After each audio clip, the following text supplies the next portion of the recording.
Hello everyone and welcome back to our YouTube channel. In this video we will discuss the exercise given behind the chapter 4 of class 6 science NCERT textbook, that is sorting the material into groups.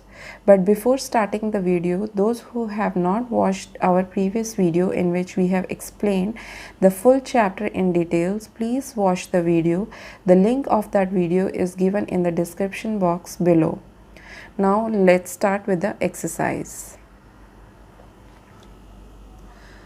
Now question number 1 says, name the 5 objects which can be made from wood. आपको 5 ऐसी objects के नाम लिखने हैं जो कि would say बने हुए होते हैं. तो वुड से बने हुए ऑब्जेक्ट्स हैं टेबल, मेज, चेयर, कुर्सी, bed, door, almirah. So all these are the objects that are made from wood. Now question number 2. Select those objects from the following which shine. यहाँ पर कुछ objects के नाम दिए गए हैं. आपको इनमें से उन्हीं objects को select करना है जो कि shine करते हैं, मतलब चमकते हैं. So first one is glass bowl. Glass bowl, it shines. Then plastic toy, it does not shine. Then steel spoon, ये भी चमकती है. Then cotton shirt, it is not a shiny material, so we will leave this. So answer is glass bowl and the steel spoon, they have shine. Coming to question number 3, match the objects given below. यहाँ पर कुछ objects के नाम दिए गए हैं.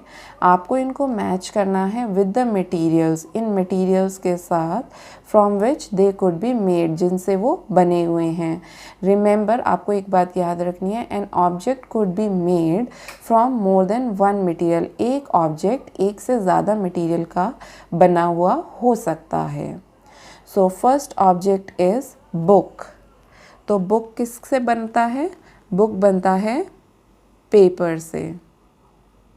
Now next object is tumbler. Tumbler किस किस से बना हुआ होता है? ग्लास से भी बनता है और साथ साथ प्लास्टिक से भी बनता है. Now next object is chair. Chair it is made up of would. लकड़ी की भी बनी हुई होती है और साथ साथ प्लास्टिक की भी बनती है. Then next is toy.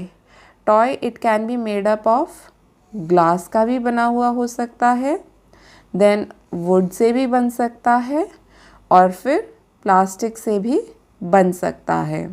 Now coming to shoes. Shoes किस किस के बने हुए होते हैं? लेदर से भी बन सकते हैं और प्लास्टिक के भी बने हुए हो सकते हैं. ये थोड़ा सा कॉम्प्लिकेटेड लग रहा है, आप इसको एक टेबल के फॉर्मेट में भी लिख सकते हैं कुछ इस तरीके से. एक तरफ आप ऑब्जेक्ट्स लिखिए और दूसरी तरफ मटेरियल्स लिखिए. तो बुक हमने देखा पेपर से बनती है, टम्बलर ग्लास और प्लास्टिक का बना हुआ हो सकता है, देन चेयर भी प्लास्टिक या फिर वुड से बनी हुई हो सकती है. Similarly, toy it can be made from glass, wood, plastic, and shoes they can be made from leather and plastic. Now question number says, state whether the statements given below are true or false. नीचे कुछ statements दिए गए हैं, आपको उन statements को पढ़ के बताना है कि क्या वो सही हैं या फिर गलत हैं. So first statement is stone is transparent. क्या पत्थर transparent होता है और glass opaque होता है? No, this is wrong. बल्कि glass it is transparent and stone it is opaque. Second statement is a notebook has luster while eraser does not. दोनों में ही luster नहीं होता है, तो ये भी एक गलत statement है. The next is chalk dissolves in water. क्या chalk पानी के अंदर घुल जाता है? नहीं, so ये गलत statement है. Then next is a piece of wood floats on water. अगर आप एक piece of wood को water में डालोगे तो क्या वो float करेगा? Yes, true. It is a true statement. Next statement is sugar does not dissolve in water. अगर आप शुगर को वाटर के अंदर डालोगे तो क्या वो डिज़ोल्व नहीं करेगा? No, it is wrong. Sugar is soluble in water. Next is oil mixes with water. No, oil and water these are immiscible liquid, अगर वो एक दूसरे के अंदर डाले जाते हैं तो वो कभी भी मिक्स नहीं होते हैं, रेदर वो सेपरेट आउट हो जाते हैं दो लेयर्स के अंदर, with top layer of oil, क्योंकि ऑयल क्या होता है, लाइट होता है वाटर से, so this is a wrong statement. Next is sand settles down in water, yes, sand क्या होता है, इनसॉल्युबल सब्सटेंस है, और जब हम उसको वाटर के अंदर ऐड करते हैं और उसको छोड़ देते हैं कुछ टाइम के लिए तो सैंड ऑटोमेटिकली सेटल डाउन हो जाता है वाटर में। The last statement is vinegar dissolves in water, अगर हम विनेगर को, सिरके को पानी के अंदर डालते हैं तो क्या वो डिजॉल्व हो जाता है, yes, this is a true statement.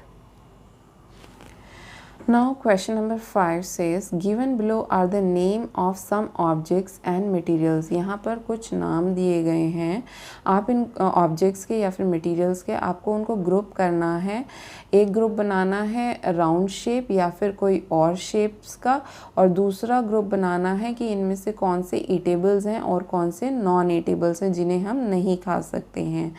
तो पहला ग्रुप बनाते हैं round shape and other shapes. तो वाटर क्या होता है, क्या वाटर की राउंड शेप होती है, no, water does not have any definite shape, वो जिस भी कंटेनर में डाला जाता है वो उसकी शेप ले लेता है, so water comes under other shapes. Then basketball, basketball round shape होता है, so it comes under round shaped. Orange भी नियरली राउंड होता है, शुगर की भी कोई राउंड शेप, मतलब सच कोई स्पेसिफिक शेप नहीं होती है, so we will put it under other shapes. Then globe, globe क्या होता है, राउंड शेप होता है, एप्पल भी नियरली राउंड शेप होता है, अर्दन पिचर जिसे हम घड़ा कहते हैं वो भी राउंड शेप होता है। Now next group is eatables and non eatables.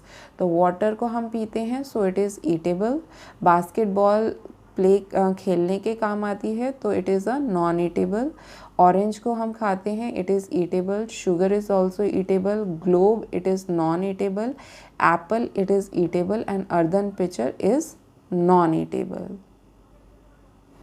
Question number 6, list all the items known to you that float on water, आपको एक लिस्ट बनानी है उन आइटम्स की जो कि फ्लोट करते हैं वाटर के ऊपर, एंड चेक एंड सी, और आपको ये भी देखना है कि will they float on oil या फिर कैरोसिन, अगर आप उन्हें कैरोसिन या ऑयल में डालोगे तो क्या वो उसके ऊपर भी फ्लोट करते हैं कि नहीं करते हैं। तो 3 कॉलम्स बना लेते हैं, एक जो आइटम फ्लोट करते हैं वाटर के ऊपर, और जो फ्लोट करते हैं ऑयल के ऊपर, और लास्ट इज जो फ्लोट करेंगे केरोसिन के ऊपर।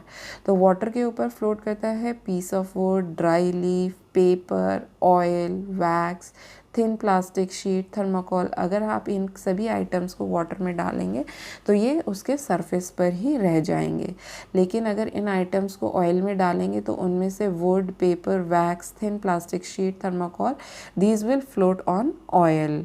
एंड अगर केरोसिन में डालेंगे तो केरोसिन में thermocol, paper and thin plastic sheet will float on the kerosene oil. Now question number 7 says find the odd one out from the following. नीचे कुछ ऑब्जेक्ट्स के नाम दिए गए हैं, आपको उनमें से odd one out सेलेक्ट करना है। So first one is chair, bed, table, baby, cupboard. ये सब क्या, इनमें से जो ऑड वन आउट है वो है बेबी, क्योंकि बाकी सब क्या है, नॉन लिविंग थिंग्स हैं, and baby is a living being. Then second is rose, jasmine, boat, marigold, lotus. So इन सब में से जो ऑड वन है इट इज़ बोट, क्योंकि बाकी सब क्या हैं, फ्लावर्स हैं। Then third is aluminium, iron, copper, silver, sand. तो इनमें से जो ऑड वन आउट है वो सैंड है, क्योंकि बाकी सभी क्या हैं, मेटल्स हैं। देन लास्ट वन है sugar, salt, sand, copper sulphate. इनमें से जो ऑड वन आउट है वो है सैंड, क्योंकि बाकी सब क्या है, सॉल्युबल हैं वाटर के अंदर, लेकिन सैंड क्या है, इनसॉल्युबल है वाटर के अंदर। So with this we complete the exercise. I hope आपको समझ आया होगा. If you have any doubt you can ask in the comment section below. और अगर आपको वीडियो अच्छी लगी हो तो प्लीज़ आप इस वीडियो को लाइक करें, शेयर करें और चैनल को सब्सक्राइब करें. Thanks for watching.